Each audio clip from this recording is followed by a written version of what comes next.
A dispute between a Toronto landlord and tenant over a medical marijuana grow-op is providing a glimpse into how similar home grow cases could unfold in Ontario after cannabis legalization takes effect at the end of October. Canadians' right to grow recreational pot in their own homes has emerged as one of the more contentious aspects of the Liberal government's legalization regime.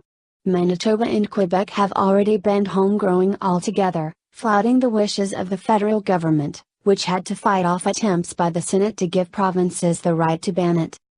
Legal experts and tenant advocates are also warning that landlords and condo boards are already creating additional barriers, which some fear will trigger a deluge of home-grow spats that will require significant time and resources to resolve. A case in point is the hearing Vice News attended this week at the Landlord and Tenant Board in Toronto. Although it involves many more plants than would be allowed under recreational cannabis legalization, it centers on a tenant who already has the legal right to grow. Nathan Collins has held a medical cannabis license from Health Canada for years, and has been growing dozens of pot plants in his East End rental unit since 2016. He testified that his landlord, Demetrios Kashianos, extorted two payments of $250 in exchange for not evicting him from the unit because of the grow-op. The extortion allegations have not been proven, and Kashianos has yet to provide his side of the story. The landlord had previously tried to evict Collins over his grow-op, but the board dismissed that attempt in May on the basis that the landlord didn't provide sufficient evidence to back up his claims. Kashianos tried to claim that the tenant's garden smelled, that mold was growing on the walls, that an extension cord caught fire and damaged the floor of the unit, and that the tenant was producing an illegal drug, according to the board's decision on the matter. He, Kashianos, relied entirely on his and his superintendent's unsupported opinions regarding the effect that the tenant's grow-op would have on the property, adjudicator Dale Whitmore wrote in his decision dismissing the eviction attempt. But the tenant's fight against the landlord continued on Tuesday as the board heard, for the first time, his application against Kashianos alleging extortion and seeking $4,340 in reparations and legal costs. Collins told the adjudicator that the landlord asked to enter his unit in September of 2016 because he had a suspicion that he was growing marijuana plants. He said the pair was on friendly terms at that point, and he claims the landlord told him he thought the garden was very professional. But Collins said things took a turn after Kashianos went on to demand an extra $250 on top of rent for him to keep quiet about the plants and look the other way. There were no problems after he had the payment in his hands, Collins testified. Giving him this money bothered me each time, I felt bad inside, but it was more of an easier route. Collins claims he paid him $250 twice, in 2016 and in 2017. When the landlord allegedly came calling for a third installment earlier this year, Collins balked. The relationship started to sort of sour at that point, he continued. And he started receiving eviction notices. Kashianos, who represented himself at the hearing and did not have legal counsel, attempted to poke holes in his tenant's testimony during his cross-examination of him, where he floated the idea that the extra money he allegedly asked for could have been to cover a rent increase. He also zeroed in on the fact that Collins let his Health Canada growing license lapse for a couple months at one point.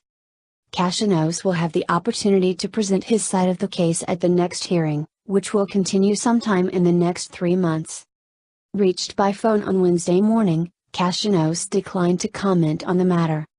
Caryma Sa'd, the tenant's lawyer, told Vice News that while her client's case is on the extreme end of the spectrum, she expects there to be a significant uptick in similar fights between landlords and tenants growing cannabis at home once legalization takes effect. It's going to be mayhem, predicted Sa'd, who takes on many cannabis-related cases. Once cannabis is legal, we'll see this tension between landlords and tenants, landlords who may be coming from a place of fear, uncertainty.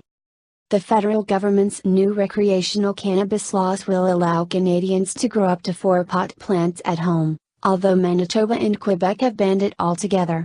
Federal Justice Minister Jody Wilson-Raybould has said her government won't be fighting the provinces on their bans, and that it will be up to individuals in those provinces to bring the matter to court. Ontario's recreational cannabis rules are in line with the feds in allowing for up to 4 plants at home, but many landlords and condo boards have already made moves to ban home cultivation in addition to consuming cannabis at home. Lawyers have estimated that 400 condo boards across the province are pursuing bans. Sa'd said cannabis in any form, including plants, will likely continue to be stigmatized and misunderstood after legalization. There will need to be a culture shift, she said. Collins said he hopes his case will set a precedent. I want landlords to know they can't be taking advantage of tenants, he told Vice News. He added that he wants to push back against the misconception that cannabis grow-ops are dirty and harmful to residences.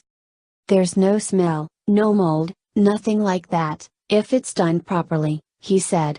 And there isn't enough information out there for people to know how to do it right.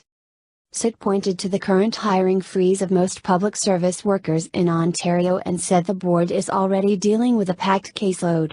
A potential onslaught of new cannabis-related matters won't help. Hearings can drag on for hours or, as in this case, months.